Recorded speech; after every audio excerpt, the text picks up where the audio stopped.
سراب، عجبشیر، مراغه، ملکان، میانه، هریس و هشترود در وضعیت قرمز و مابقی شهرستان‌های استان در وضعیت هشدار قرار دارند. بروز موارد مثبت بستری و مرگ و میر بیماری در استان آذربایجان شرقی بالاتر از متوسط کشوری است.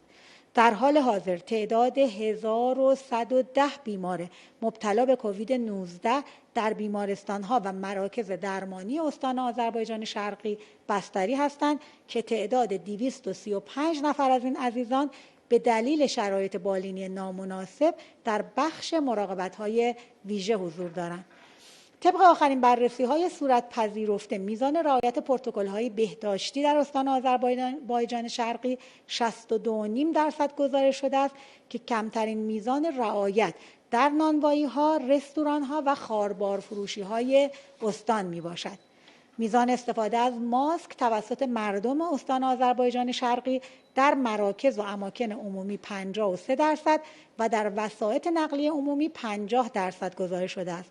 همچنین میزان استفاده از ماسک توسط کارمندان ادارات و بانک‌های استان 84